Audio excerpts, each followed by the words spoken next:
everything onto that one variable. And we're going to improve the curriculum and the assessments and so on. And that way we will get everybody ready for college. And we'll also look at industry to define what is useful. In other words, the latest reforms are looking our whole schools systems, including higher ed, is being told that your graduates must be useful to the economy, otherwise you're a worthless institution. So the early results of the Common Core tests, as everybody has been hearing the wails from New York, about 31% of the students passed in New York. But it gets worse than that because only 3% of English learners passed, only 5% of disabled students passed, only 17% of African American students passed. So if you're at a public school like the schools in Oakland, we have schools that are, a lot of our schools are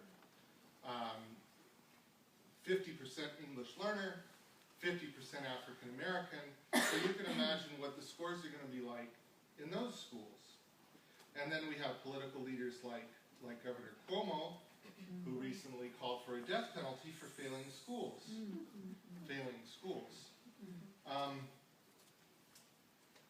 The Common Core has been greeted, it's been sold as a new paradigm. Because, as Arnie Duncan said, No Child Left Behind was a toxic brand. So we really had to rebrand the whole accountability enterprise. And it has been sold with the help of the National Education Association and the American Federation of Teachers, who seem to have this idea that they will be allowed to survive if they can prove that they're useful. I would much rather make ourselves useless to a system that is attempting to standardize and dismantle public education. I would want to make ourselves worse than useless. Actually very impediments to that change.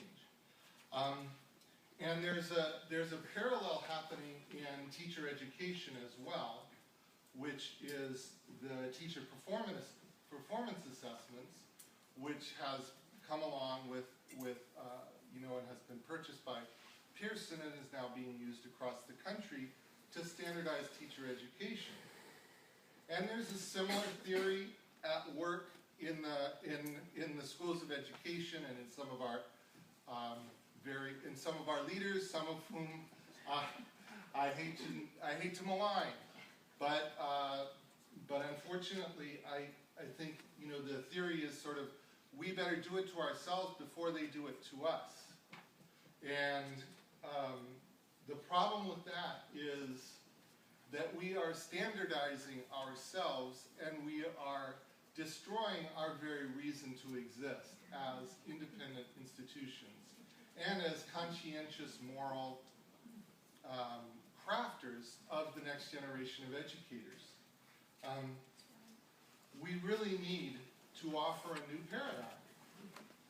And that's Common Core, as I mentioned, was sold as a new paradigm. It is not a new paradigm. The paradigm is still test and punish. And, you really have to wonder what these people are thinking.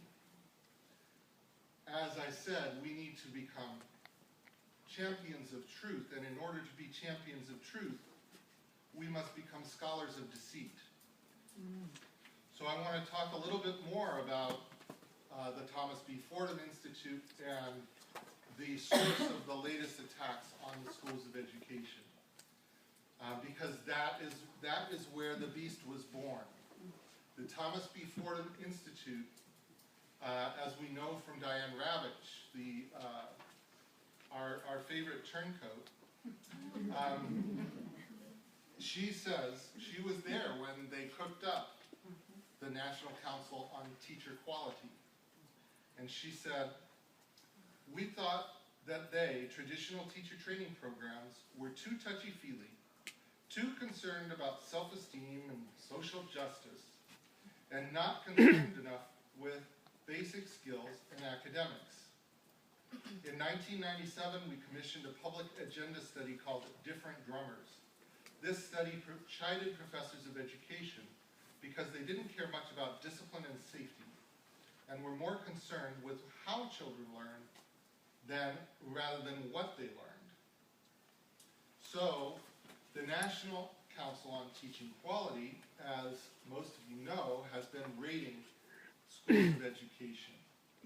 And I want to list a few of the criteria that they are using to rate the schools of education. 1, do you have data tracking systems that allow for value-added measurement? They do not want highly qualified, the definition of highly qualified teachers, which I'll talk about that a little bit more, but that's something that came along with No Child Left Behind, was an effort to say that teachers should have some qualifications. According to them, basically, your right to teach, your license should depend on passing tests, rigorous content tests. There should be a teacher quality index that draws on your ACT scores and your SAT scores, that as if somehow your SAT score is going to determine your effectiveness as a teacher. In your undergraduate institution. At the same time, they want to remove barriers to alternative certification programs, like Teach for America. They want, in fact, they run a drive-by certification program called ABCTE. So the same group that is complaining about the low quality of teacher credential program runs one of the crappiest programs in the country. They want value-added data for teacher programs, in other words, for your graduates. And they want funding for your institutions, for your programs of teacher education, to be tied to increasing and retaining highly effective teachers according to their test scores. As a lot of you know, when they went to evaluate schools of education, they didn't feel it was necessary to actually visit schools of education. They simply collected syllabi and course descriptions, and if they couldn't get them off the web, they paid students $20 or a couple $100 to send them in. They appealed to the students to send those documents in because a number of the institutions declined to participate, anticipating what was in the works. This is payola policy. In fact, the woman who heads NCTQ took $600,000 from the Department of Education to write 3 op-eds that were published in regional newspapers. I wish my blogs got that kind of pay, but I'm probably not saying the right thing. I want to talk about another group that has been very effective at crafting public policy to its advantage, and that's Teach for America. As you may have heard, they just got an extension. I mentioned that highly qualified teacher definition. Originally, it would not have encompassed somebody with 5 weeks of training. As anyone with a brain would realize that someone with 5 weeks of training should not be considered a highly qualified teacher, but due to their influence on Capitol Hill, they just got it extended to 2016 in the budget deal that ended the government shutdown. They have received $50 million recently in Department of Education innovation funding, $50 million from the Fishers of the Gap store. They've got Walton money, they've got Broad money. All the billionaires are lining up to give them money. Wendy Kopp happens to be married to a man named Richard Barth, who's the CEO of KIPP, which you might have heard of. TFA has alumni embedded in congressional offices and high-ranking jobs in major school districts, including New York and Washington, D.C.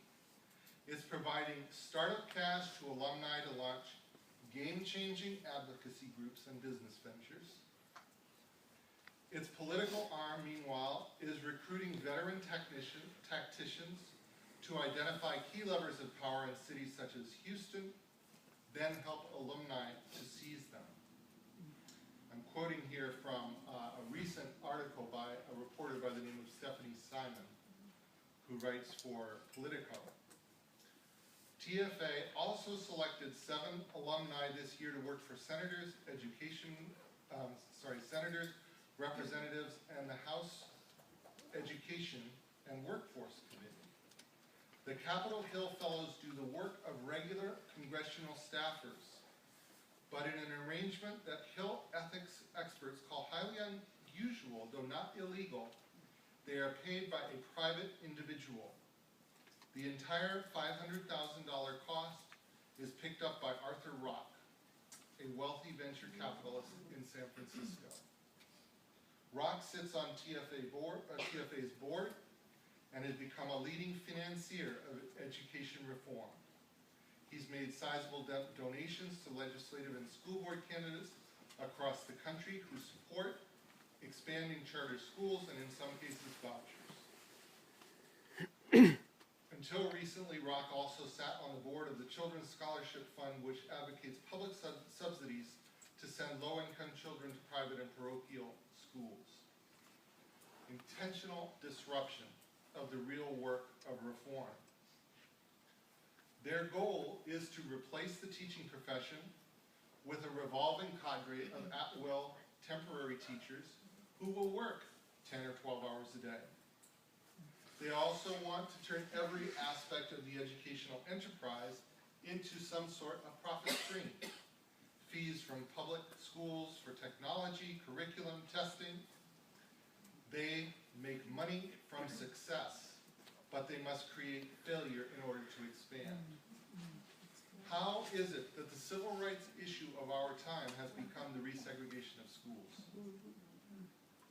We all know that the rising tide of poverty must be addressed. And this is the Achilles heel of these illegitimate reformers. Instead of creating great schools for all, they serve the strivers. We need career educators. They create turnover. We need stable schools to anchor our communities. They use low test scores as a justification to close schools, labeling the students and teachers there as failures. Students need expert teachers. They provide novices. Teachers need in-depth preparation and mentoring. They offer 5-week boot camps. We need authentic assessments of student learning. They offer meaningless data, ever more rigorous, so as to produce ever more failure. Last year, I ended up having a dialogue with the Gates Foundation. Their CEO actually reached out to me and asked if I would be willing to converse with them. I went up to Seattle and met with their education team and tried my best to shift their thinking. You can read that dialogue, that back and forth. It went on for about 6 weeks on my blog, back and forth. And I did my best to document the case against market-driven reform. And they did a rather mediocre job at defending it. I I've continued to be in dialogue with them. Just this month, I brought one of their program officers to Oakland, to New Highland Academy, which is a school that I've been observing and working with for several years. What they have there at that school are the key elements of effective reform. They have open-ended teacher inquiry that's supported by partners at a local university. They're developing on-site strong teacher leadership. They have special funding that allows their school to have smaller class size and additional time for teacher collaboration. It supports stability and reduces turnover. Some of those same teachers have been there for 10 years. And the law that provided that extra support is called QUIA, the Quality Education Investment Act. And that law was written by the California Teachers Association, which is a teachers union. We know what must be done. We need to build community among teachers to support one another, and among teacher educators to stand together. We need to push one another to investigate, to innovate, and to strengthen our practice. We need to demonstrate to our communities what authentic learning looks like beyond test scores. We need to make that learning public and visible.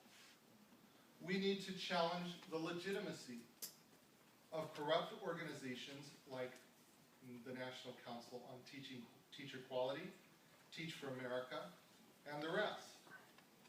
We need to educate ourselves. Many of you follow Diane Ravitch's blog. Her book, Reign of Error, is a handbook to understanding this. There's another fantastic blogger by the name of Mercedes Schneider, who's coming out with a book next spring that is going to give chapter and verse on all of these organizations and their roots. We have some outstanding bloggers in the room here that are covering issues in this region, Jonathan Cotto and Wendy Lecker, and Jim, and I'm not sure if I'm missing any other bloggers here, but hopefully if you're here, you'll speak up.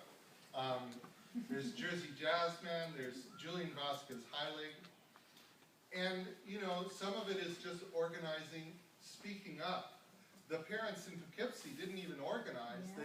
Although John King seemed to think that they were some highly oiled machine. They just did that investigation themselves so that they understood what was going on, and they showed up prepared to speak truth to power, and they have shifted the conversation in New York. There's an opt-out movement building nationwide. There's the Badass Teachers movement. There are candidates that are running for office that support public education. I think Lauren mentioned the Network for Public Education. We're doing our best to endorse and support candidates around the country. We do not have the pocketbook to really support them financially, but we're trying to highlight campaigns like the one in Bridgeport. We're supporting student organizations. There's a group called Students United for Public Education, which has, I think, is probably the source of those buttons, those Resist TFA buttons. I heard about Teach for Real t-shirts today. There's professors who are refusing to write letters for students who enter Teach for America. And we need to, most of all, we really need to build strong communities among people doing this difficult work. We need to support one another, celebrate one another, and keep our spirits alive, because we know that they cannot extinguish that fire that burns within each of us. They cannot buy us off, and they cannot silence us. And we will keep that spirit alive. And we will pass it along to the next generation.